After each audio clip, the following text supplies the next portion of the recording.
Floraverse had for a time now earned itself a bad rep, and perhaps because of that, the YouTuber Insomniac Idiot XO would make a video in which he would dive into the ongoings of the community. In it, he would end up reaching out to both Woz and Glib through DMs. In them, he would be polite and state his interest in covering the situation, but making very sure not to overstep any boundaries. While Woz was quick to block Insomniac at first, Glib would reply with the usual long pieces of writing, asking for Insomniac not to do the video for the best of them, their community, and the accusers as well. Due to Glib saying that they were not interested in commenting on the situation, Insomniac would thank them for their comment, but to their surprise, Glib would continue to respond with more and more lengthy texts. The contents of the messages aren't that important right now, but what is interesting is that some days later, Glib would start tweeting that they got the same rapist vibes from Insomniac asking questions as they had gotten from Marl back in the day. As a result of Insomniac's video, Glib would also publish their DM logs with comments and annotations written next to it. They would state that Insomniac had faked his polite and caring persona all to infiltrate theirs and Woz's DMs, and alleged that Insomniac had pressured Woz for information when Insomniac had made sure to tell Woz that if they ever felt uncomfortable with answering something, they didn't have to. Glib would also claim that Insomniac only took his original video down so he could make another hit piece on Glib, when it is obvious from their conversations he did so because he had been made aware the video contained misinformation and wished to correct it. It was clear that there was a disconnect in information, and it would come to light that this was because Glib never actually saw Insomniac's video, but instead reacted off of information from someone else. However, this didn't stop them from making no less than 3 podcasts spanning 6 hours, in which we were finally gonna get an insight in the group, as well as finding out how quick they would be to lie.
Before starting the video, if one were to use a plugin that allows the user to see the amounts of dislikes on a video, one would find that it has equally as many dislikes as it has likes. As of writing this, the video sits around 2,000 views and has comments turned off. The description reads: "Hi everyone, been a while since I've uploaded a video. I got inspiration to do this because I'm tired of other people speaking for me, and I don't have a problem speaking up for myself and giving a platform to my friends and community.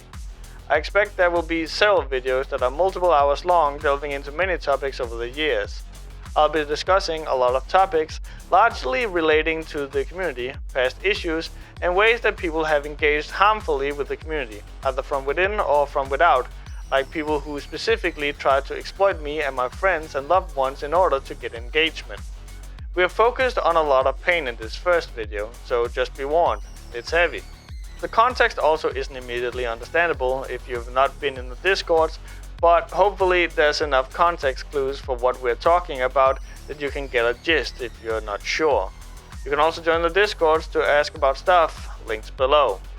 I have a lot of love for the community, but I think it's really important to actually lend my voice to speaking up against the way people perpetuate abuse and hate side kind of rhetoric. I don't enjoy toxic ways of approaching conflict and have a lot to say about it. Those speaking with me in this video are Curry, Scape, and Phoebe. These individuals can be found in the Floraverse Discord. It has been a long time coming.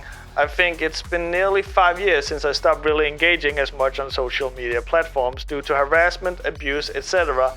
from the internet at large. But I just don't care about that anymore. I care about speaking up for my truth. This is important to me. So I'll be speaking up when I got things to say and uploading these discussions here.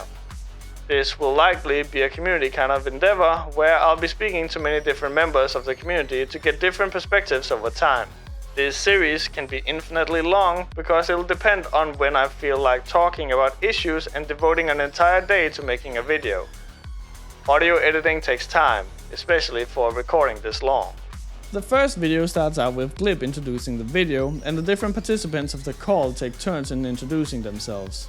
They talk about how they wish to make a video because Glib is tired of people speaking for them, and that they are tired that people apparently don't seem to want to read through lengthy documents. So I guess the reason I'm doing this is, it is really annoying to watch my friends write a ton of things about what their experience is, and then they'll just be like, bad vibes. I'm not listening, I'm not reading that, because they just have, bad vibes. Like, I don't know, the way you talk, the fact that you're talking about things, that's a red flag. And I'm just like, I can't. Yet comedically, shortly after, admitting themselves to do the exact same thing. People don't want to read things, but I do listen to a lot of podcasts. I admit, there are a lot of things I wouldn't read about that I have listened to 16 hours of one dude or guy or gal talking about, and I'm like... The video goes on to explain how Floraverse came to be and discusses the different participants' views on the community as a whole. Glib would go into how Floraverse came to be and the relationship with Marl. Despite the logs exposing Marl being brought up, it's never talked about how Glib refused to acknowledge the victims, but instead talking about how bad it made them feel. Eventually, the topic of scenes would come up. So scenes for me were basically it's like a role play, but with your feelings in different contexts. So for instance, if you have trouble confronting, what if my friends leave me, and this is a thought that really you struggle with, scening would be like, okay, I want my best friend, I want you to take on a role of act like you're gonna hurt me and leave me and not care. Do that to me during the scene. They would then later talk about how people left them due to the logs, and once again claimed that they weren't true, at least not in the way people thought they were, despite having earlier claimed that they were true. It was a really cathartic experience because I had had a bunch of people just ghost me based on logs where they were not true in the way people thought they were. And that hurt. Yeah, and man. Yeah, so it was like, thank you, Tim embodied this experience of what I had been going through. After this, Wars would start talking about how they got into Floraverse and the Discord.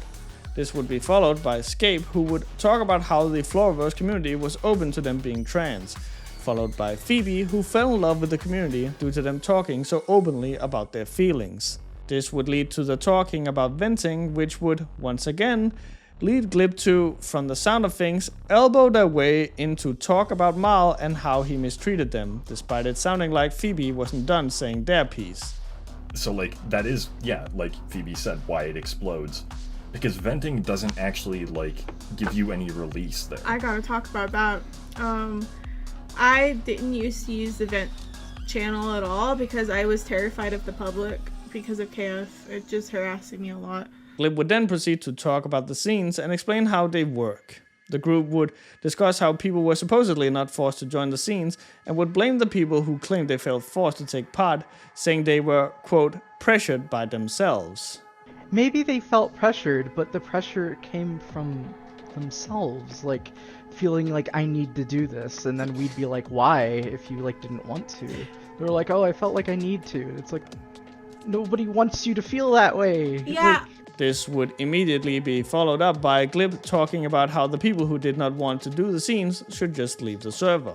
This goes back a few levels where it's like, okay, you join the server, you find yourself stressed out, trying to follow the rules means you get really stressed out, and it starts to feel really painful to you, or scary, or whatever. And you feel like you have to do a scene if you're gonna stay in the server.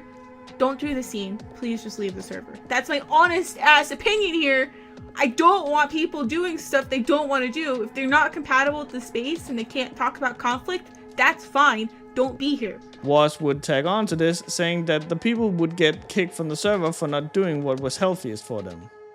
I hate that, like, people view these things that, like, people will leave the server or whatever, or get, like, kicked from the server because they really weren't willing to do what is healthiest for them or whatever.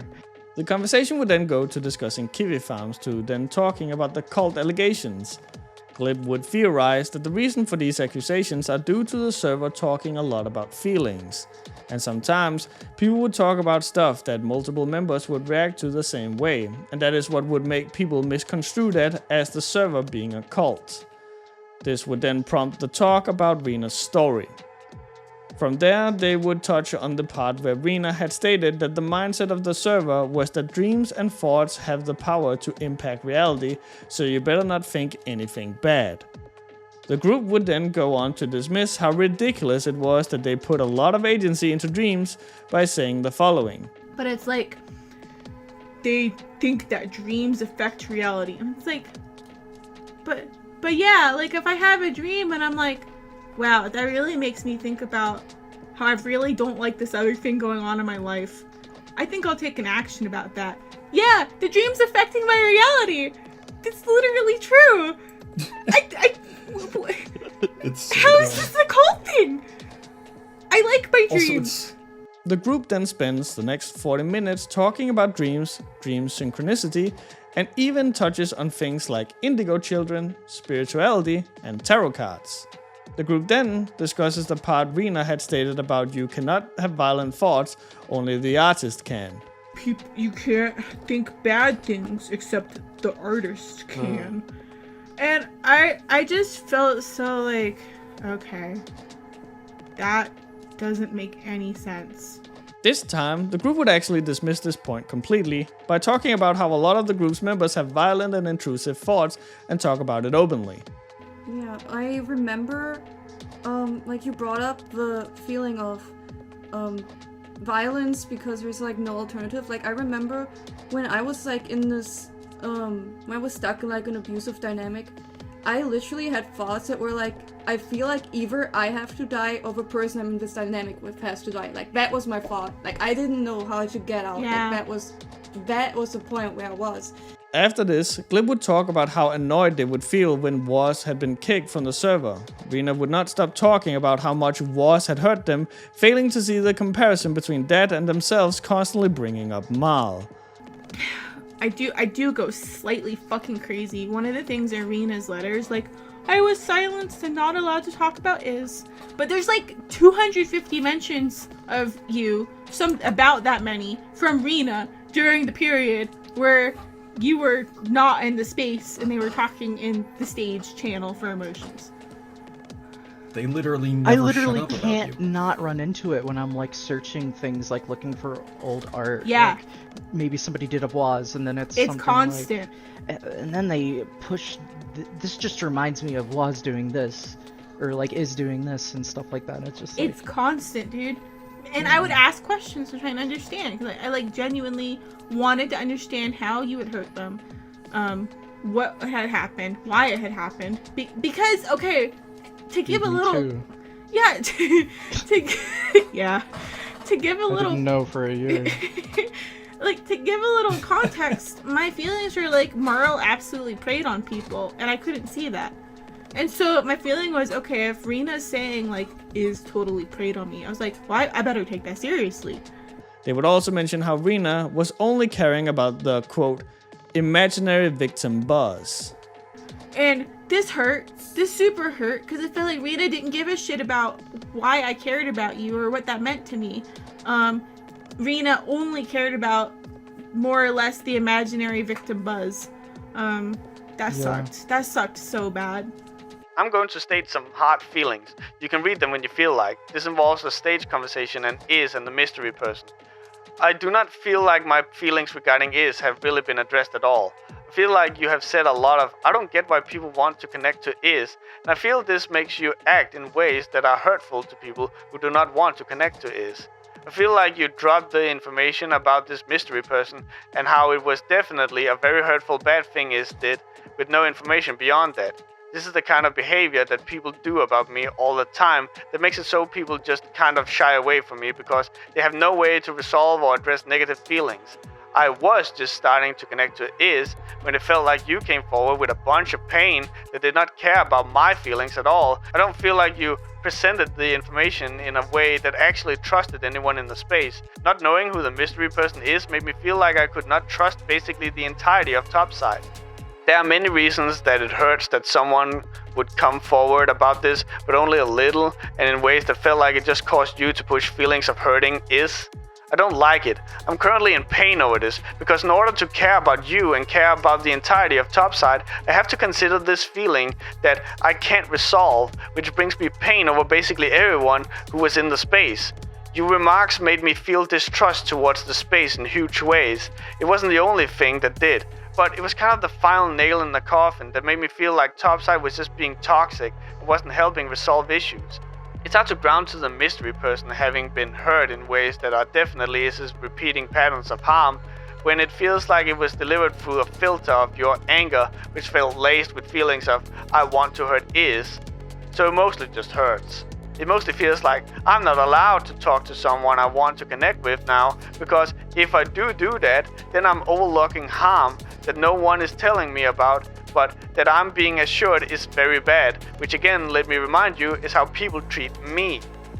Eventually, the group, specifically Was, would start discussing Rena. Part of me is like, oh, we should probably like give all the context to that, but also that feels like so much.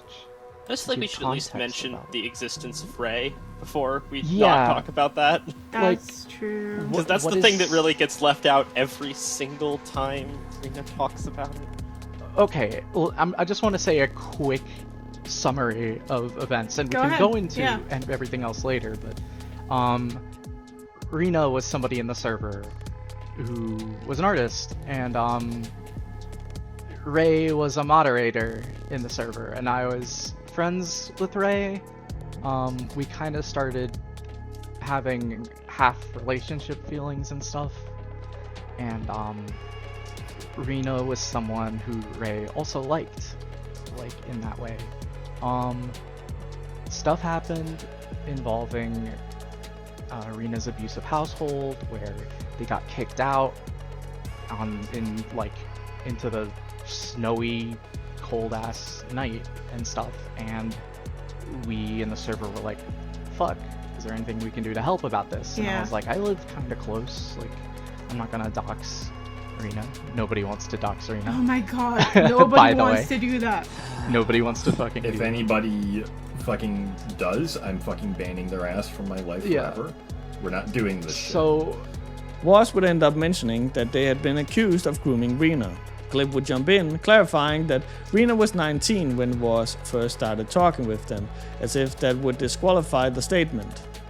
While it is common to consider grooming to be exclusively when an adult builds a relationship with a child, the actual legal definition also includes adults who are at risk, which some would qualify Rena as. Grooming is when a person builds a relationship with a child, young person, or an adult who is at risk so they can abuse them and manipulate them into doing things. The abuse is usually sexual or financial, but it can also include other illegal acts. Types of grooming. Grooming can take place online or in person, and it can happen over a short or long period of time, from days to years. Online. Groomers are good at lying about who they are, particularly online where they can create a false identity and pretend to be younger than they are. People can be groomed online through social media networks, text messages and messaging apps like WhatsApp, email, text, voice, and video chats in forums, games, and apps. Was would then go on to explain that they feel Rena was basking in the act of victimizing themselves. more and more fit this angle that I preyed on them, and it feels like they're basking in victimizing themselves because, well, my theory is that their mother is very abusive. That's a fact. Sorry, this is a fact, yeah. Yeah. This when I went there, I saw things that their mother did that was horrendous to Rena.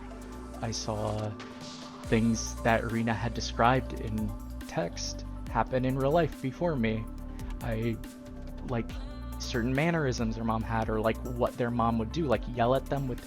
Rena had talked about this very specific thing of like pushing her finger against her thumb, their mother would do, and just pinch that really hard while yelling at Rena. And I watched this happen. I was like, oh my god, this is real. Like, I mean, I didn't doubt it at the time, but that's something that was real. And their mom doesn't let them do anything, doesn't let them exist, always criticizes them for anything they do. It hurt. It hurts. It super hurts. And I feel like Rena is not allowed to exist in their home. And I feel like that can make someone want to have themselves surrounded by people who will believe them when they say things, or who will take their feelings seriously. So I feel like Rena got to the point where they had lied and created this reality where they're a victim so people could give them care. Despite talking about Rena for near 15 minutes uninterrupted, Voss and Glib both somehow seem to neglect talking about how Voss had taken Rena's story of sexual abuse and turned it into a visual novel. The group would also mention Rena's letters left in the server, talking about how they didn't mention Reynard in any way. One could be persuaded to ask why that would be important, considering this was supposedly a letter about Rena's experiences with the server. While it would probably have behooved Rena to mention that one of the mods of the Discord was an alleged self-admitted Sue and pedophile to better protect the people of the server, ultimately the letter was supposedly about their experiences with the servers. The episode would then end with Glib pleading to Rena to stop spreading lies and leave their abusive household, as well as saying how they couldn't fathom how Rena would accuse the server of human trafficking. After listening to the first part, one could be persuaded to think that the name of the video is rather misleading. Reading the title, one would be led to believe that the video was gonna clear up misconceptions and lies, but the vast majority of the video is focused on talks about feelings, emotions, and experiences. The only thing that was cleared up in any way was the story about Rena. Throughout the 3.5 hour video, there is also not a single example of what can be considered genuine accountability for any shortcomings or misdeeds. At least, none that wouldn't immediately be followed up by pointing the finger at someone else. The video also helped emphasize a pattern in Glib's way of expressing themselves. It became apparent that every time something bad had happened, it was due to Marl. Marl would basically be treated as a scapegoat for everything negative. So much so that Marl is mentioned and referred to almost 100 times throughout the video. Glib would mention how they'd only ever once compared someone to Marl, yet would do so multiple times during the entire video. Glib would also seemingly do their best to hype themselves up, talking about how much they care about others and their feelings and the truth. The next video, part 2, is named Floraverse and Glitchedpuppet and the Truth, part 2, Cringe, Rants, and Call-Out Culture, and would feature Glib, Voss, and Phoebe from the previous episode, as well as 2 new co-stars, Vera and Jafet. Hi guys, I'm Jafet or Jafet or Heat. If you want, my pronouns are he, him. I draw sometimes. Wow. Yeah. I've been here since September of 2022, which is not long at all. And I'm a minor, and I've still not escaped that period of my life, which I'm still in right now. But I will very soon. You're working on it. Yeah, I'm working on it. That'll be Working like real this year hard on or it. so. Glib would mention how this particular video is gonna focus on YouTube videos and call-out culture. It becomes very evident that this was spurred on by their interaction with Insomniac, as they will be sure to mention faking being nice, which is something they accused Insomniac of. Perhaps as an extension of this, Glib will continue to talk about what it means to be caring about victims, claiming that making a video hating on the people who caused the victim's pain wasn't the right way to go about it and is unproductive. Using words or phrases like, I care about victims, and what it means to care about someone or something. Like, what does it actually mean in practice? What are the actions that back up caring about someone? So if you care about a victim, first and foremost, their comfort should come into account. Like, what do they need to feel better about something that they've been through, or some pain, some kind of situation they've experienced? That should be at the front of caring about a victim. I would say sometimes people use language in ways that are like, I care about a victim, so I'm gonna publicize how much I hate the person that the victim has pain over. And that's not actually caring about a victim. That's applying hateful, painful energy in a way that doesn't benefit anyone. It's not compassionate to anyone. It doesn't understand. I have something to say about that too. Yeah, go ahead. The group would then go on to talk about the knowledge of the YouTube algorithm, and then talk about how the subject of hate videos should have their sides heard.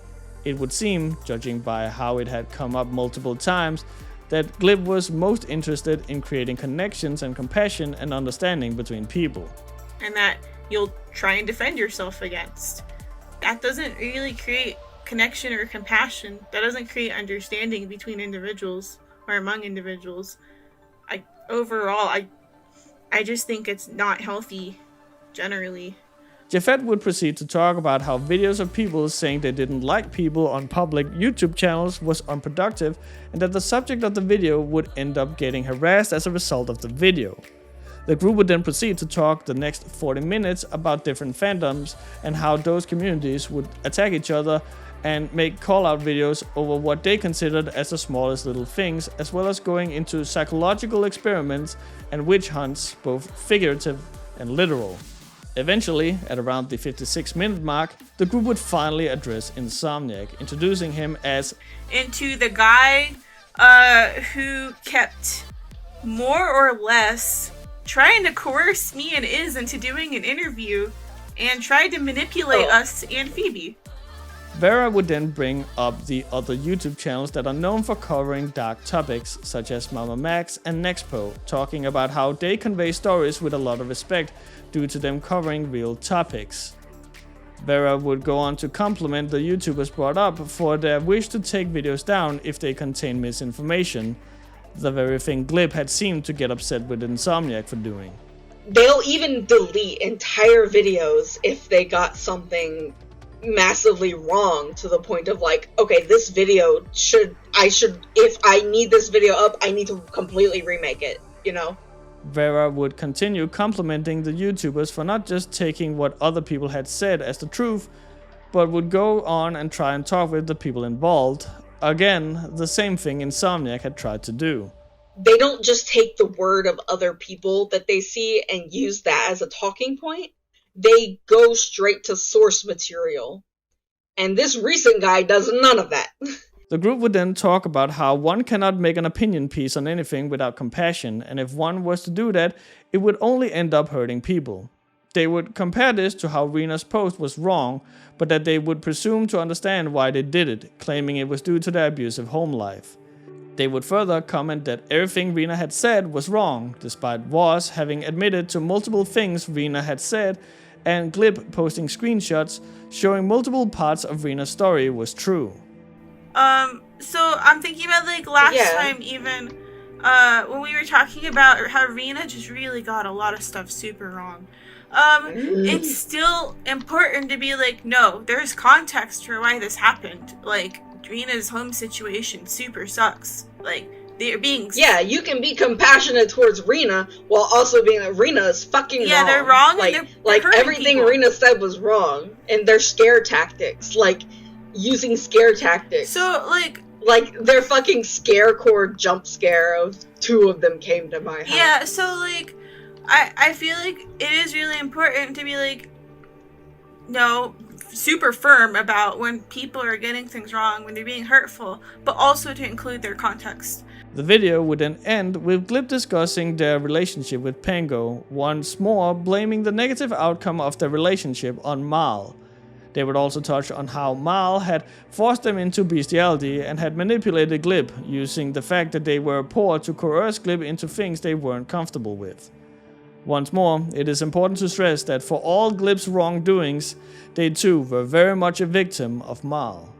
This would conclude the second video.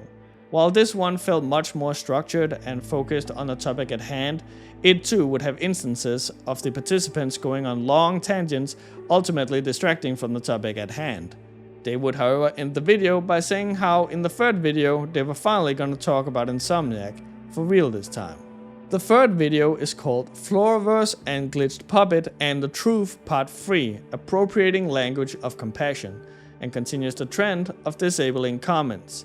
The thumbnail would depict a fish saying how everyone lies, so it was okay for them to lie to bad people.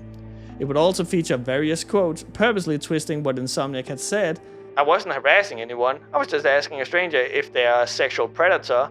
I care about all victims except the bad ones.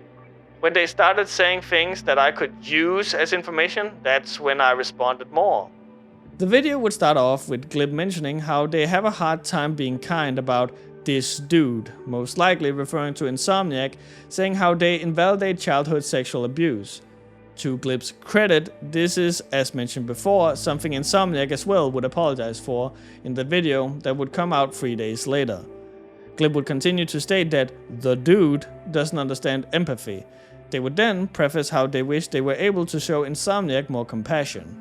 There's a lot of hard feelings. I generally really want to try and show compassion to people even when they're being harmful. I want to talk about how do you show compassion to people who are being harmful. I don't really exactly know how to do that very well with this dude right now. We have a lot of hard feelings about it because it is hard when people act malicious and lie to your face and try and deceive you. And there are reasons that people do things like that. And people don't always understand empathy. Like, empathy is a thing you can learn. The podcast would eventually start, this time featuring the usual suspects, Glib, Woz, and Phoebe, but now also Eevee and Japhet. For once, the group would also start by setting up what they were going to be talking about by stating that Rena's scene was inaccurate, hurtful garbage that would prompt a YouTube dude to make a video about it all. So, there's someone who used to be part of the community named Rena, and they made a zine that was basically complete garbage. I'm really sorry to describe it that way, but that is honestly how it is. It is really inaccurate, really hurtful. It's painful. It hurt a lot of the community. It's just not correct. And it drew the attention of a dude. A dude we'll call YouTube dude. Glib would mention how the video would feature logs with them talking to the YouTube dude, and from that one can confirm that whom they're referring to is indeed Insomniac, which is how we'll be referring to them going forward for the sake of easier comprehension, despite the group keeps referring to them as the YouTube dude. And none of the current people have watched what the dude had done, except for Japhet. Glib would continue to insult Insomniac, saying they were boring and had no personality and were exploiting people. They would also claim that Insomniac had no care for abuse victims. For this YouTube dude, this guy has no problem smearing people who've been abused, but then saying, I'm on the side of abuse victims. And that drives me a bit crazy. I don't like that. So I've got a lot to say about that kind of behavior. I'm not really interested in the dude himself because he's kind of boring. Like, he doesn't really have a personality. It seems like he just tries to exploit people. One would, perhaps rightfully so, be confused about this, as it would appear Rena was an abuse victim, and that was what got Insomniac to take their video down to amend it to reflect that new information. Woz would then take over, talking about how they as well as Glib had been approached by Insomniac and immediately sensing something was off due to the vagueness of his messages. Or I didn't know what they knew because they were so vague about it. I was like, I don't want to do an interview about whatever it is you're talking about. Goodbye. Yeah, because they were vague. So you were like, whatever it is, I don't want to do this. So I blocked them. However, Glib would go on to say, there was like a little back and forth, and he was like, wow, I understand. That makes so much sense. I respect your decision not to do the interview. I'll never try contacting people within your community, since you believe it would cause more harm than good. Potentially a slip up of them speaking off the cuff rather than reading the message aloud as they have done prior, but the slip up changes how Insomniac's approach actually happened. What Insomniac had said was, I'll respect your decision to not do the interview and will no longer try contacting you or those involved within your community. The way Glib phrases it, it makes it sound like Insomniac would not contact Glib or anyone in their community, period, when what he actually said was that from this point forward he would cease trying to do so. Glib's version effectively makes it sound like Insomniac lied, as he would contact Rena and was. Japheth would come in, stating how Insomniac had left out various parts, such as how Insomniac had come in saying that he thought the group had been treated unfairly. There's no mention of the fact that they came in like, oh, you guys are being treated so unfairly, and don't worry, I'll save you. Yet a cursory glance at Insomniac's video at the 38-minute mark, one can see Insomniac's message saying, from the logs you posted along with your attitude, I doubt that you're anywhere near as guilty as they make you out to seem. It's just extremely unfair to see how used to all this drama you are. Understandable due to your past, but that doesn't change the fact that it's still unfair to you. The group would continue discussing Insomniac's research and how they found it curious that Insomniac claimed to have worked on his video for a month, yet only at the last week decided to add extra content that they recently found out. Glib would also mention how Insomniac feels inconsistent and accuses him of lashing out at anyone who makes him feel bad. Yeah, no, this dude feels like super inconsistent. Like, he'll just lash out at anyone who makes him feel bad. Like, it's super obvious. Yeah. This is despite from the chat logs posted by Glib themselves, at no single point does Insomniac lose their polite tone. He never attacks Glib or anything similar. In fact, the logs that Glib shared with their community in the description of the video showed Glib multiple times suggesting that Insomniac doesn't care, despite Insomniac trying multiple times to ask what he's gotten wrong, which Glib alleges, so he can fix it. Something Glib refers to as Insomniac trying to extract information out of them instead of actually caring about anyone he's hurting. We end with 13 times that this guy tries to extract information instead of actually care about anyone he is hurting. He could not acknowledge my or anyone else's. If I said anything untrue, that would be something to acknowledge. I just wish to know what I got wrong within that video, and would your friend mind if I contact them directly? No, you can go ahead and contact her. I just wish you cared that people found it cruel and all. I will contact them now, thank you. I wish you could actually acknowledge my feelings. That response is painful to me because it feels like you're just moving to a new location to get what you want for a video that many people are trying to express will hurt. I wish you cared about the emotional impact this is having on me and others and didn't ignore it once it doesn't fit with what you want to see.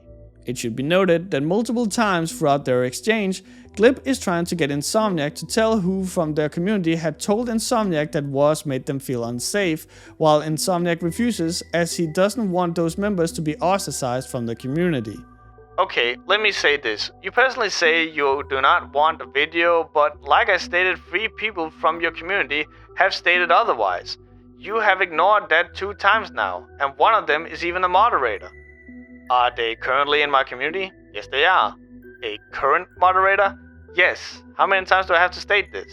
And no, I will not be saying who, as it could affect their standing within your community and reputation. They clearly have said they wish not to be publicly identified, so I will not do so.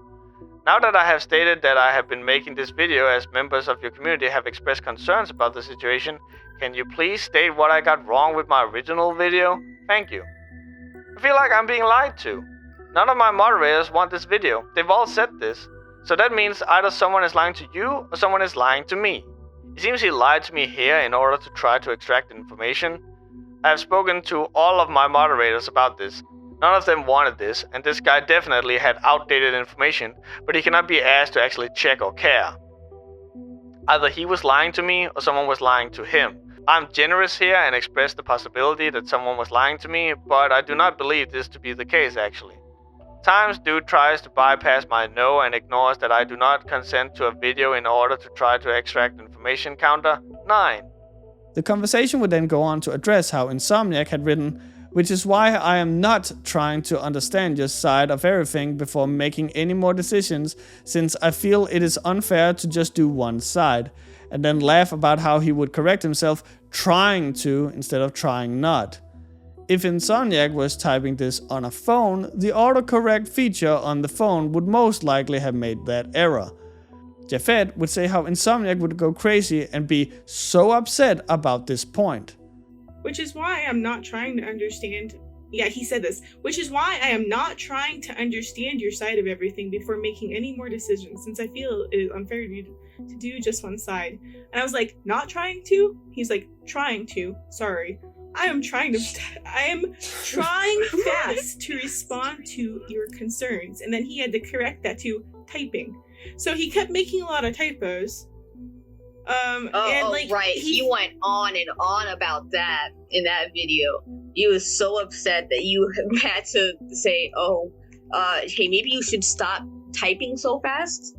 Once more, returning to the video in question, Insomniac would, in the example brought up, first start talking about this at 58:32 and end at 58:50.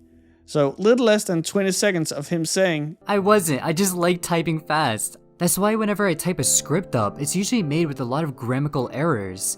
I just type really fast just because it's calming for me. That doesn't mean I'm super angry or just panicking. No, not at all. In no way could this be construed as Insomniac being upset.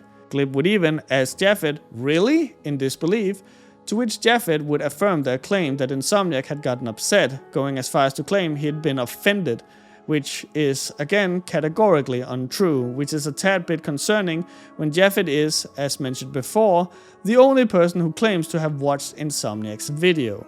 Maybe. Wait, are you serious? Yeah, I'm serious. Like, he went on and on about that. Like, offended. Offended even about that. Jafet would once again lie by saying that Insomniac had said something to the effect of, yeah, definitely, because he was like, he said something to the effect of like, and this is not exact, but he was like, and this artist just completely said something like, oh, you should stop typing so fast. When I was just trying to get everything done at a certain amount of time. Like, it was that sort of like, yeah. Once again, let's compare to what Insomniac actually said in his video. At the 56.25 mark, Insomniac would read aloud from the DM messages that Glib had also posted, saying, I am the type of person who needs people to understand what I'm trying to say without feeling hurt. I've been hurt many times in my life by those close to me, so I would not like that to happen to others who haven't done anything wrong to feel the same way. So typing fast is kind of my little quirk to feel better about feeling bad about situations I have overlooked. Jafet was seemingly trying to convey that Insomniac was just trying to get something done within a set amount of time, like he actually didn't care about the subject, when the reality is that Insomniac was typing fast to ensure there was no confusion in their talks as to not hurt or offend Glib. What's more, Glib should know this, as this is from their conversations and it's in their chat logs that Glib had posted themselves and commented on specifically. I'm the type of person who needs people to understand what I'm trying to say without feeling hurt. I've been hurt many times in my life by those close to me and would not like others who haven't done anything wrong to feel the same way.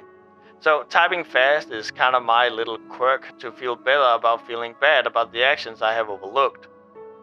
He reveals he's been hurt by people and that he doesn't want to make others feel the same way. He will later in our DMs ignore something like 15 people typing up concerns about how they would be hurt that I share with him. He completely dismisses. Jafet's lie then perpetuates that Glib claims that this reveals Insomniac's agenda, claiming that Insomniac felt he had to get this video out quickly and thus doesn't care who he hurts or smears when, again, it is in fact the opposite that is true. Glib would go on to mock Insomniac about their grammar mistakes because Jafet has made it sound like Insomniac had gotten offended by Glib suggesting that Insomniac slowed down to avoid spelling mistakes, making it sound like Insomniac had been offended by them being corrected and that they were more focused on allegedly smearing Glibs. either they're saying life or they're saying wife. I'm gonna assume it's life, because I don't believe Eevee was brought up once in the video. I don't know. Okay, but like that so clearly reveals the agenda of like, well, I gotta get my video out now. Like, I never wanted a fucking video because this dude's clearly an idiot who doesn't care about anyone involved, who doesn't care who he hurts or smears. Why the fuck would I want this dude's? Why would I want that? But literally telling this dude to slow down is like, he literally said to me, I'm not trying to understand your side. And I was like, maybe you should slow down because you're making a lot of mistakes. And he's like, I can't believe they're telling me to slow down when I only made mistakes about your life. Like, what the fuck are you saying? Woz would take over, speaking of their experience with Insomniac. They would first start talking about how Insomniac had made a now deleted tweet where Insomniac had tweeted on Twitter and said, I recently contacted an alleged groomer/predator in order to see their side of their story. I believe I was being extremely respectful considering the circumstances. Their reply was to deny talking about it, which would be fine, but then acts clueless and blocks me. I was not attacking or harassing them in any way, but to just block me makes them seem more guilty of the grooming/predatory allegations that are stacked against them. Woz goes on to describe how, as a result of this call-out post, they would unblock Insomniac and reach out to them, telling them sorry for blocking them, how the topic was uncomfortable for them to talk about, and that they felt the situation was better left alone, as it was a very volatile situation, and digging further into it would hurt everyone involved, even Rena. Woz would then lie as well by stating that this concern was brushed off by Insomniac, saying something to the effect of, that is something a groomer would say. I was like literally about to be like, hey, I saw like what you talked about with Ash, and I feel like, hey, I'm sorry that, like, I just blocked you. This is just a really uncomfortable thing for me, and I really don't want to talk about it with people outside of who already knows, because it's a very volatile thing. I don't want a video, I don't want Arena to be involved with something that will hurt them. Yeah. And everyone involved, but will absolutely hurt Rena. And then I just see they're like, sounds like a predator grooming thing. However, the truth of the matter is that Insomniac wouldn't respond like that in any shape or form, and would, according to the logs in Insomniac's video, not accuse Woz of anything ever again. What Insomniac had said was instead how they felt that them being blocked when reaching out to them with genuine concern for the matter felt like Woz was trying to silence Insomniac, and that they wished to simply have a talk with Woz in the hopes of resolving the issue. Insomniac would even apologize to Woz due to Woz not feeling that Insomniac was being genuine. It was very genuine, and I do care about the truth of the situation since I feel I should hear everyone's side, but the way you brushed off my concerns, even after I was extremely respectful towards you, and even decided to reach out to multiple members of your community, the ignoring the concerns, acting clueless about what I was talking about, and blocking me seemed more like you were trying to silence me. It doesn't take a long paragraph or a well-worded statement to just say, I don't feel comfortable talking about what you're referring to, and just leaving the conversation. That would have been most likely the last time I would have contacted you or even talked about you at all. Instead, you blocked me and acted clueless. Glitchedpuppet has been very generous and kind with their words, which makes me believe that they are most likely not at all guilty for what they are being accused of, as well as providing evidence for their claims. I did not interview them, and they voiced their concerns with not wanting to hurt those around them, so I will not pursue any kind of interview with them in the future either. Just because one person has been shown to be kind and genuine does not mean that all the parties involved are the same way. You claim to be confused, but with your response and after blocking me, it created a narrative that you simply don't care about resolving the issue. Nowhere in my tweet was I attacking or telling anyone to go attack you. All I said was alleged, which is what the situation currently is, allegations that have not been proven. I'm genuine to those who actually want to talk to me as a person, but the way you responded felt rude and insensitive to those involved. I apologize if you feel as though I was not being genuine in my responses, but I assure you I care about the situation and towards the safety of those around your community. All I can base my thoughts on are the allegations and your responses to them. That is all. I have no feelings against or for you. I do not feel hate nor like towards you, since I have no idea who you are as a person, except for the initial response and the actions you gave me. I have been extremely clear about my stance about how I felt about everything during this time, and some parts still stands true. I still have no feelings or emotions towards you. I neither like nor hate you, so my responses to you are obviously going to be unbiased. I feel this makes sense. I'd like to voice what my impression was if that's okay with you. My assumptions I made about you. My response was a little heated, since I still feel like blocking someone without a reason is immature. To block me immediately after I was very respectful seemed nothing more than just rude and immature. With the allegations against you, I could have just attacked you in my messages and gave you a hateful comment with no idea what I was talking about, since all I know was currently one-sided situation. Instead, I wanted to genuinely talk with you, not to cause issues or confusion that you claimed I was trying to do. So I guess more rude that you insulted my intentions more than anything else. The group will go on to laugh at Insomniac, saying he hadn't addressed the people involved in his video, impersonating Insomniac, saying, I wasn't harassing them, I was just asking them if they're a sexual predator. Buddy, what the fuck do you think harassment looks like? Yeah! This is despite them earlier complaining about how vague Insomniac had been in their first messages to them, where Insomniac had simply said they wished to go over some allegations going around within the people of their community, and asking if they would be up for an interview for their input on it. In fact, Woz would even go on to offer to answer Insomniac's questions before Insomniac even got to ask them. Now, to be fair, I haven't been able to find any images of Woz and Insomniac's DMs where Insomniac actually asked Woz the questions, but nothing in how Insomniac has behaved themselves seems to point towards him being as crass with their questioning. The group will then bring up how Insomniac would multiple times say he wished to hear from both sides, saying, the way he talks about sides constant, not just like says it once, but like repeatedly brings up, I need to hear both sides. Makes it sound like he thinks it's a debate with a winner. But like, I don't know, even if Rena says stuff that is not factually correct, like they're still in pain. That part's not fake. The group will then talk about how Insomniac had presented themselves as being supportive and kind to Glib and Woz when talking with them, but would then later be mean in his video. Jafet would then interject, acting like Insomniac, saying, Of course, but it was that type of energy. Except for like this one part where it was like, and the conversation with Glitchedpuppet could have ended right here. But no, Glitchedpuppet said a bunch of other stuff, like a bunch of other words. And I noticed that Glitchedpuppet was actually giving me signs by saying all these extra stuff, giving me some extra information. So then I responded like this whole other tangent. Oh my god. Once more, Jafet is twisting what was actually being said. In Insomniac's video, he would admit to picking up on the fact that Glib would continue to give him more and more information as long as he kept responding. At no point does he mention how he was being given signs to continue.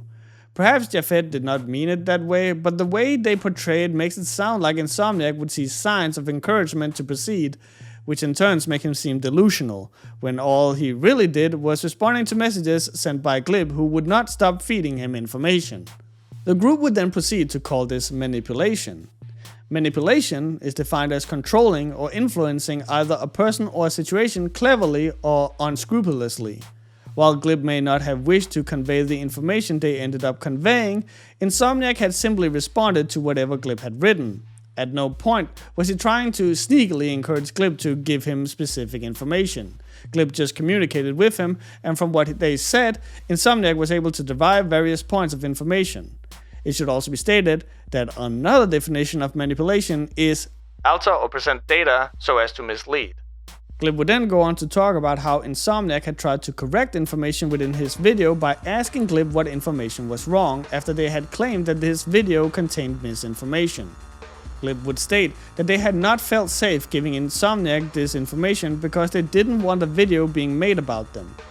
They would then state, And all he asks, like a dozen times repeatedly, is, what's wrong with the video? Yep. Which already doesn't seem to understand, I don't want to watch a fucking half-hour video of someone that I don't know pouring over my personal life so I can issue corrections. Yeah. Like, no one wants that.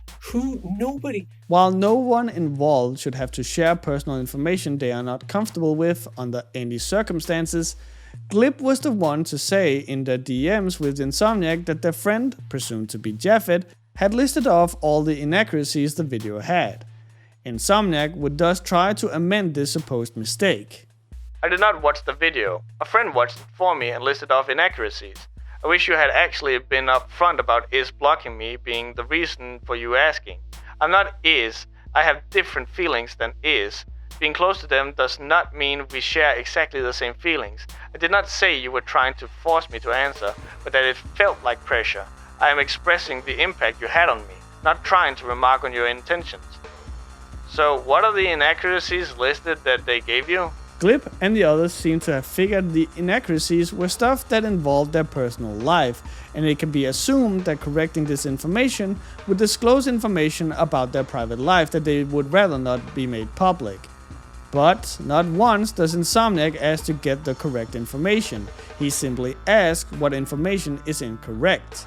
It was absolutely within Glip's power to state what was incorrect and tell Insomniac they were uncomfortable giving the correct information.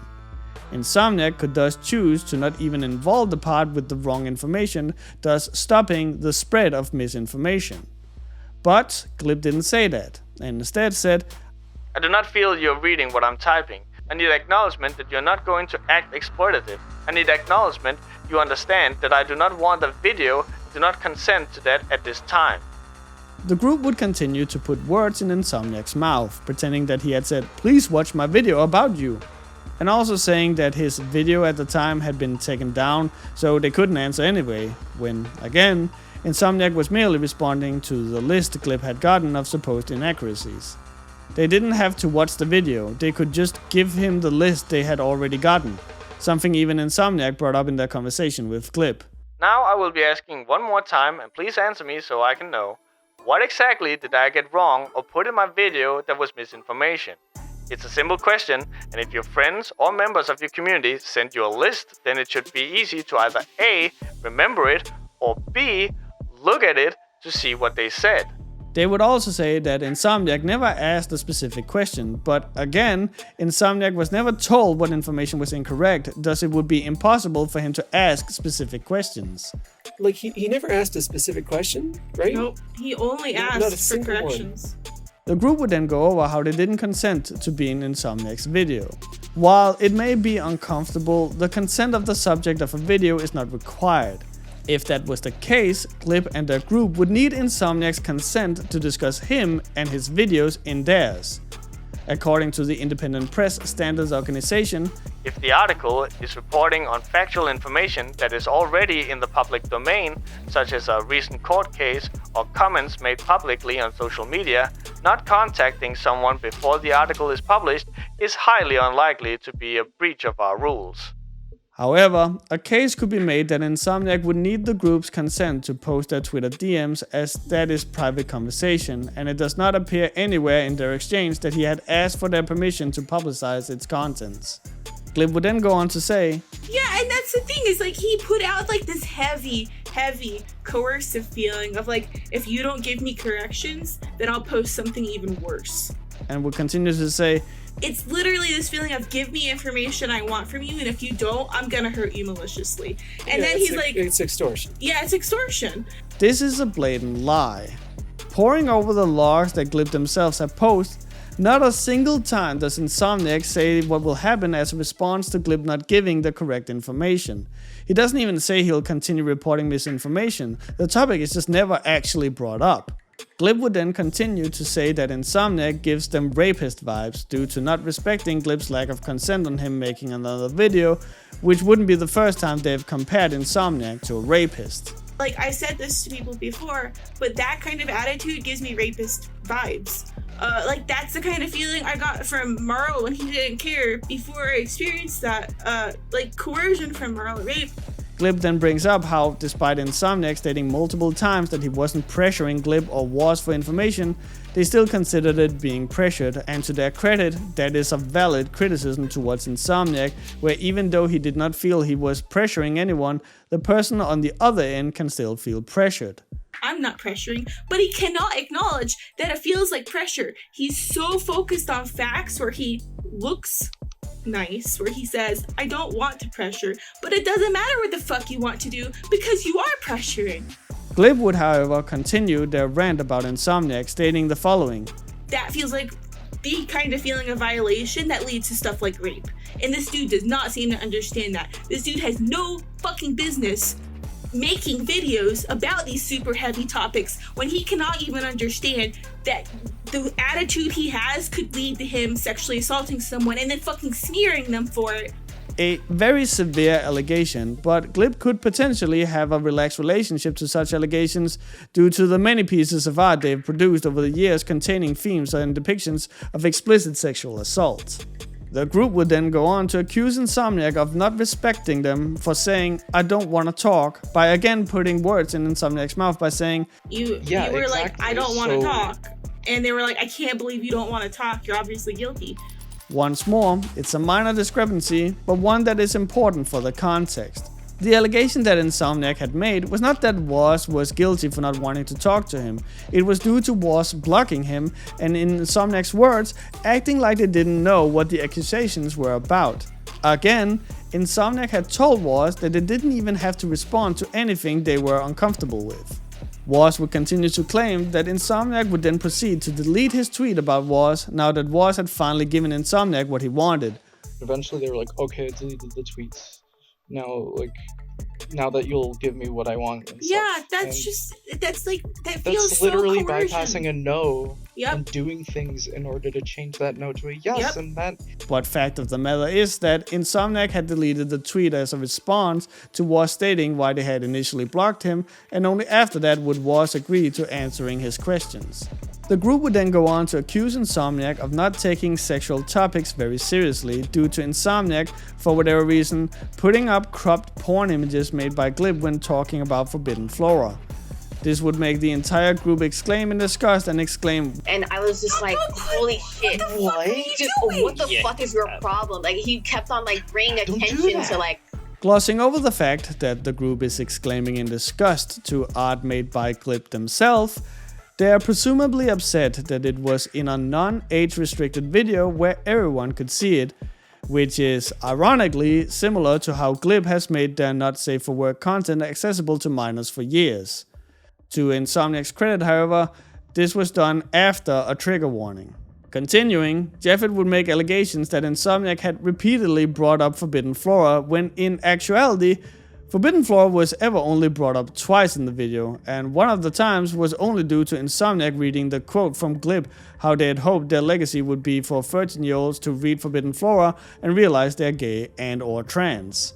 in the video where he kept repeatedly bringing up Forbidden Flora with like this kind of like joking tone of like and some risque adult works, and then like he kept on putting like cropped porn on the screen, and I was just like, holy shit, what the fuck is your problem? Like he kept on like bringing attention to like, oh wow, and ooh wow, the porn that I'm putting on the screen right now, oh my god, the porn, wow, I didn't know I had to see that when I was researching this.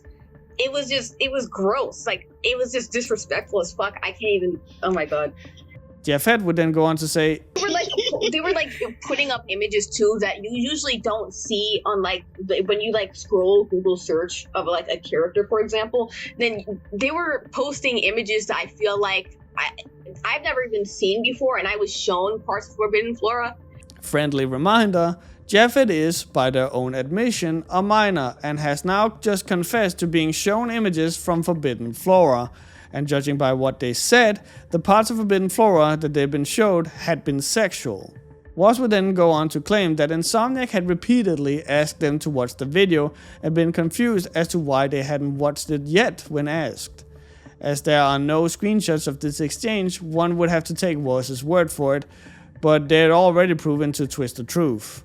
An example of this would be how they would accuse Insomniac of repeatedly trying to get Voice to get a voice interview. You're asking me to put in a huge amount of effort on your behalf while you just ignore that I don't want to do a live call with you repeatedly. When, in fact, the instant Voice had made it clear that they were not comfortable doing a voice interview, Insomniac would respond with, "Of course, it'd be amazing if we even get to talk about it, and it's perfectly fine if you aren't comfortable with a voice call. The reasons as to why was mostly due to the quiet situation, which I believe was really messed up. Not sure if you know about it, but it's when someone accused him of some pretty disturbing things and everyone turned against him. That was until he came out about his side that people started to realize that blindly believing the accuser was wrong. I don't want an environment where people only believe the accuser, but at the same time, I don't want a place where people never want to listen to abuse victims. That's why I want to hear both sides of a situation to really understand what the actual truth of the matter is." The group would then go into how Insomniac had gone on to suspect Glip's story of sexual assault. To be fair, this is indeed something someone shouldn't just assume about another person's story, and Insomniac would go on to apologize for it later. The group would then go on to talk about all of their individual sexual assault stories. They will also talk about how hard it is for a victim of sexual assault to be confronted with the event and having them be reminded about it, which just makes it more curious as to why Rena's sexual assault story turned into a visual novel that is still, to this day, readily available. After talking for a while about their traumatic experiences about sexual assault, the group, or more specifically Glip, would go on to attack Insomniac's character once again. In the Twitter DMs they had, Glip had supposedly asked the server how a video about the Floraverse community would hurt said community. They would in turn get several replies that they would, after allegedly asking for permission, send screenshots of those messages to Insomniac to state how a video would hurt their community. Glip in the video would get upset that despite this, Insomniac had still chosen to make the video. And now you just kind of vaguely don't want to hurt others, but you don't actually care about what it means to hurt others or not. Because if you fucking did, you would have listened to a single fucking thing I said to you, and that the dozen plus people in the community said to you about why this would hurt, and we wouldn't be having this video talk right now about your stupid, dumbass video, just blatantly smearing people. Sorry, that's my opinion. After managing to find the actual screenshots Glip had taken of them asking their community whether they would be hurt by the video or not, it would seem like a conscious decision to not also link those screenshots in the document, as the community would seem to react exclusively off of the title of the video and the thumbnail. So let's say someone found this video called The Depravity of X's Community. People really like to watch videos with the context immediately presented in the title, and because Floraverse and Glip have a bad public record, they would probably watch it and go, yeah, wow, this person fucking sucks, huh? Oh well, this happened, but they still suck. Or maybe they won't watch at all and only look at the title, or maybe they'll go, wow, what an unfortunate community, everyone should steer clear of this. People may start to crack down on me. I'm very open about where I go online for safety reasons and documenting reasons, as I document myself a lot. Most people I know I'm involved with the Flora community, and while everyone I'm close to doesn't care and also has an interest in Flora, there are people I know who worry about the possibility of being groomed or manipulated or whatever. If someone believes you're being groomed or manipulated, it's very hard to say, no, I'm not. Especially because I'm a minor going on young adult. That is exceedingly painful to deal with. I'm imagining a particular person even who, when this Rena situation was happening, sent me several paragraphs warning me for my safety. That was painful for the aforementioned reasons. I can see it happening again. At the most base level, it can lead to a general experience of stigmatization or derision, and that can quickly escalate up to outright harassment or threats of harm. To say nothing of becoming a living resource in the eyes of others to exploit to churn content out from. Extremely well put. As someone who cares about it might fucking hurt to hear unaccountable lies about them bandied about. I get fucking crushed when I talk to people who don't treat my friends like they are real. A video about them encouraging others to do the same would be really fucking painful. I don't want to see my friends torn up for content points on behalf of your anonymous patrons. It hurts me that you would think to do that. Just seeing how you talk about them hurts. You say you care about context, but don't even know Iz's actual name? Of course that fucking hurts. It hurts when people are thoughtless and is encouraging pain to be directed towards my friends. It hurts when people strip context from my friends' words. It hurts when they don't ask questions. It hurts when they make believe about my friends that aren't based on experiences that can be directly talked about. It hurts because I want it to be cared about, and that means giving them the chance to directly care for others' pain also. Making a video about pain they may or may not have caused in a vague way, which it would have to be to not reveal your sources, is going to be massively painful for me. Is it okay to quote you? Do you prefer I censor you? The way these types of videos hurt others is that they move others based on emotions and shock value.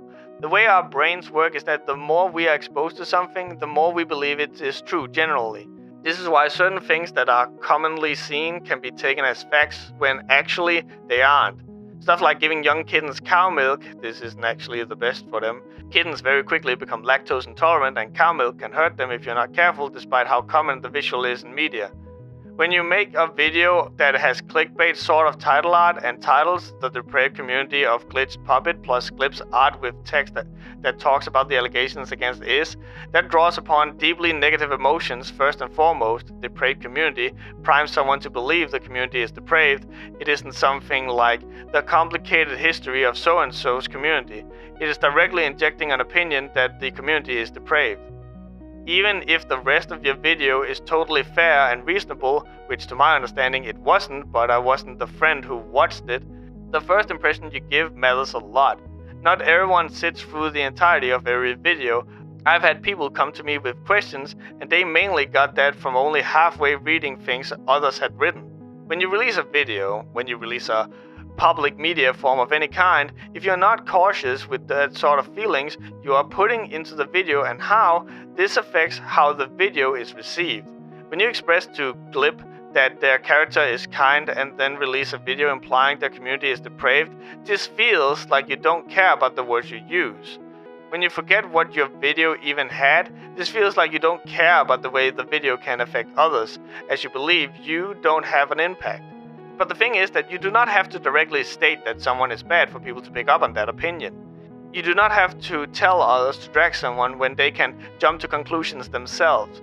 If you do not include information such as trying to interview Glip when your video is already mostly done, it means you already have a one-sided view of everything. From everyone who seems to dislike Glip, if you were not aware of the misgendering aspects when that was the case for a decade already. It would seem that Insomniac had chosen to focus on the ones who wished for their truths to be spoken and to warn others about what they may be considering a dangerous community over the ones who wished for no negativity to be spread about their community. The group would then continue to lambaste Insomniac for allegedly getting details wrong. Despite multiple times throughout this video, the group had put forth several lies and factual inaccuracies. Just completely getting details wrong that are just unspeakably cruel and not caring and just kind of regurgitating that. And again, that does not hurt just me. That hurts anyone who's had any kind of experience like that. After speaking about the severity of rape allegations and how one should not dismiss victims of sexual assault, Glib and the group would then proceed to once again accuse Insomniac of being a rapist and joke about how easy it is to accuse him of such. But it's these really deep, really emotionally painful topics, and it's like, well, how have you been hurt in your life, dude? Is it that someone said maybe that you assaulted them and you didn't like that because you felt you didn't? That's the only thing I can think, based on how you can't seem to acknowledge sexual assault and you can't treat it with seriousness. That's what I'm led to believe. That's the narrative that comes to me. If I had to put one together, we don't know. We just don't know, do we? Hurt people, so it could be anything. It could be anything. But on the other hand, if we are getting anything wrong, he can simply submit a list of corrections. Yeah, he can do that. Like, for all we know, this dude has assaulted everyone close to him, but we don't actually know that. So please feel free to let us know. Someone did write it down, and I'm reading it, so. That's true. It is written down. Well, I did hear it somewhere, so maybe it is true. Wars would then go on to talk about how they did not groom Rena, how they are not a predator, and about how they didn't bypass any no's. They would continue to state how they really care about the harm they cause to others, to the point of being a topic of paranoia. Once more, this is despite the visual novel containing Rina's real-life experiences of sexual assault still being readily available. I am someone who really cares about the harm they cause, to the point where I'm paranoid about it, and I'm always thinking about how it can hurt people and how I'm afraid of that, and how I just never want that. The group would finally finish the video off by stating how their future videos would include talks about the importance of acknowledgement, as well as go more into depth about Rina's scene, with Voss eventually stating how they are hurt and sad due to the allegations and they wish to move on with their life. Which could then make one ponder why they would choose to talk about Rina's scene for another 4th video in a row. Anyone that's like involved with Rina's narrative is listening to this. There's a lot of hard feelings. I want to move on. I am sad. I am hurt. And I'd like to move on. Yeah. Please leave Iz alone unless you're gonna apologize. The end podcast. While the video was much more structured than the rest and the group managed to stay on topic with less tangents, having the logs supplied by Glip themselves did not help the video in any shape or form. While there's a chance that some of the stuff that was wrong was in fact referring to as of yet unseen chat logs, there was still a rich abundance of lies. A lot of these mistruths seems to come from Japhet, the only one who claimed to have watched Insomniac's video, which would probably explain why the rest of the group were misled as well. But even with that being the case, Glib and Voss would both continue to actively, provably, misrepresent their interaction with Insomniac. And while one could feel that Insomniac had absolutely made mistakes of his own in his videos, the Floraverse podcast had very likely heard their case a lot and effectively proven just how readily able Voss and Glib lie.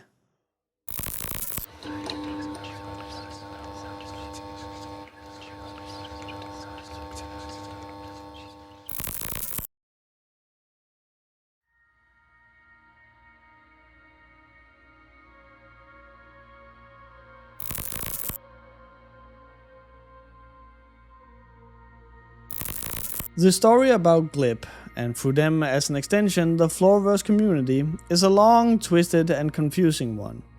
Both those opposed to Floraverse and those for it have accused the other side of lying, and thus had led to multiple fights of chatlogs and dismissals. And perhaps due to all of these moving parts, it becomes hard to keep track of all the smaller things.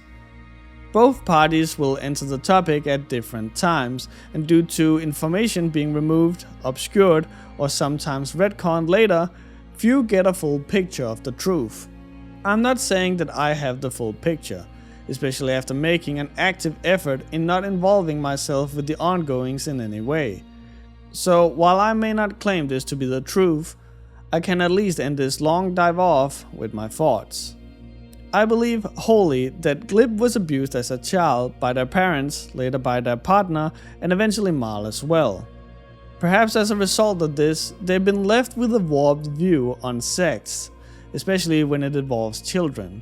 This has led them seemingly not caring about how they are peddling extremely explicit sexual content to people, of which a lot of them seem to have been minors.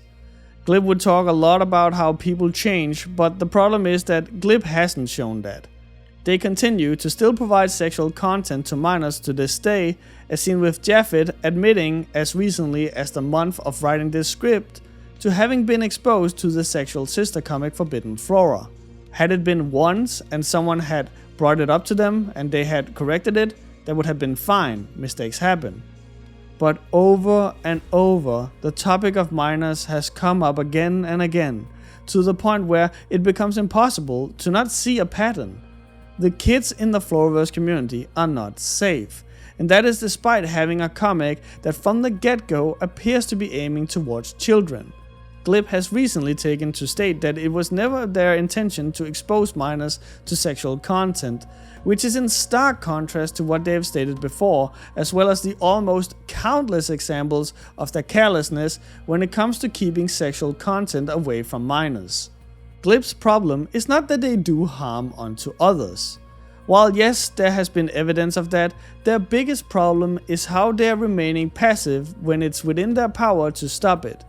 When Marl was trying to get minors to have sex with him or even his dog, Glip did nothing to stop it. Despite there being not one, not two, not three, not four, but almost tens of different victims all coming out with the exact same story about Marl and his crimes, Glip would do nothing to stop it. And that is despite them being a victim of this themselves. No one should know about the hurt more than them. But it doesn't just stop there. Instead of doing nothing, they would actively take Marl's side and throw insults and scathing remarks at these victims, some even after they've admitted to Marl's wrongdoings. It is the same type of passiveness that is perpetuated in the sexual abuse happening to minors in their community. With nothing short of 5 people within their inner circle, most of whom are mods, being accused of inappropriate behavior, it is clear that a pattern is starting to take shape. Was a person multiple people within their community has said made them feel uncomfortable and unsafe, who has been accused of horrible crimes, some of which they have admitted to, is still within the server as a prominent member. It would seem like Glip is equating their experiences and what worked for them to also be what will work for their community, but all trauma is dealt with differently. The fact of the matter is that none of the members of their community have any background in psychological therapy or anything remotely similar, meaning that the attack therapy they insist on utilizing, despite multiple people coming out saying how it made them uncomfortable and even sick, is being done without any sort of professional supervision and doubtless causing more harm than good. And despite multiple people from their community coming out stating how they've been hurt or negatively affected by the attack therapy, nothing is being done to change it. Glip will constantly claim to care, more so than most, but a picture has started forming of them simply not caring about their community, rather only a select few within it. The whole confrontation with Insomniac proved that. Instead of focusing on the people who claim to have been hurt and abused within their community, they were instead worried about everyone else who weren't coming out.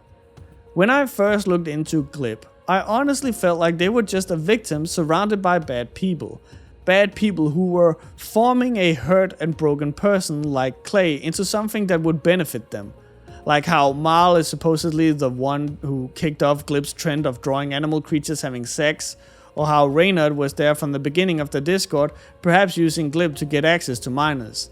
But as time went on, it became apparent that one could not always put the blame on anyone else but Glip, despite how much Glip has repeatedly tried to do so. When covering Glip, it becomes difficult to say anything as a matter of fact, but one thing's for certain: Glip lies, and so does the rest of their inner circle. Glip has countless times been caught red-handed, lie by omission, blatant falsehood, twisting narratives, and much more. Countless examples of this have been provided throughout this video. And while I do not agree with this is perhaps why it has brought the truth of Glip's story of sexual assault into question. That's the amount of lies Glip has told that people are willing to question something so severe. It should be stated that if it would come to light that Marl's letter of admission was actually written by Glip, it could be grounds for a lawsuit, and unfortunately for Glip, a lot of things seems to suggest the fabrication of Marl's admission, with it conflicting heavily with both Glip's and Eevee's later testimonials. Even Glip's story of how Marl forced them to have sex with a dog has recently been brought into question, as they have now raised the number of dogs they claim to have had sex with to 2 rather than 1. It should also be stated that they claim they were the ones being raped by the dogs, when it's them who has raped the dogs, seeing Glip is able to consent and a dog isn't. When confronting Glip or even those in their closest circle, it seems like it becomes hard to have any form of constructive conversation. This primarily stems from two reasons. One is that Glib and their inner circle refuses to read or watch anything that can be considered negative about them. When Rena posted their scene about the cult, almost the entirety of Glib's inner circle attacked Rena about it, and multiple people claimed to have never even read it in the first place. When Pengo initially made their call-out post about Glib, Glib never read it and reacted despite of that. Glib has also confronted one of the people who have made a testimony about Glib and their art, despite saying they've never read the testimony. Glib and Eevee have made multiple posts about people only reacting off of secondhand knowledge, framing it in a way that it should thus be dismissed, but are seeming to fail in realizing that the same should apply for them in that case. We have already seen and proven how wrong the group got in Somniac's video when they based it all off of what one person had wrongly summed it up as. The second reason why it's near impossible to have a constructive conversation with Glib and their circle is that they will constantly start referring to their feelings and make things about them. It is always about how they feel, what they experienced, what thoughts they had, but never the people they talk about. Someone who had been exposed to Glib's sexual art at an all too young age had seen one of Glib's pieces where a rape victim would start enjoying it later. When this same person was later raped themselves, they would allegedly not do anything about it, because from what they had seen from the comic, they would start liking it later. Safe to say, that never happened. When this person came out about this in a single testimony, both Pengo Solvent and Glib would come out against the person. Here, almost all they wrote would be about how they felt, what they had experienced. It's never about the victims, it's always about them. There's also the time Glib would talk about how they were banning a self-admitted pedo and zoophile from the community, but the main focus seemed to be how it affected them, and how the biggest crime was that Reynard was around when the group was discussing the harm Marl had put Glib through. So, what is the house that monsters built? The house that these monsters have built is one where children are not safe. It is a house built on lies. It's a house where its owners claims to know better than those who enter it. The people who built this house are either criminals or those accused. The building blocks of the house are made of trauma, sprayed in gold due to the builders celebrating trauma to the point where it became the very foundation holding up the house, consisting of art of sexual abuse, pedophilia and bestiality. There are a lot of blocks laid by a lot of different monsters, and the owner of this house is Glib, who seems all too keen to welcome people inside. And those coming inside will find dirt and filth, yet Glib refuses to see anything but the finest silk. It's a house that has taken many years to build, with people passing pain on to others who in turn would continue to pass it on. A quote that Glib has said a lot is hurt people hurt people. And while that is true, sometimes instead, they build a house.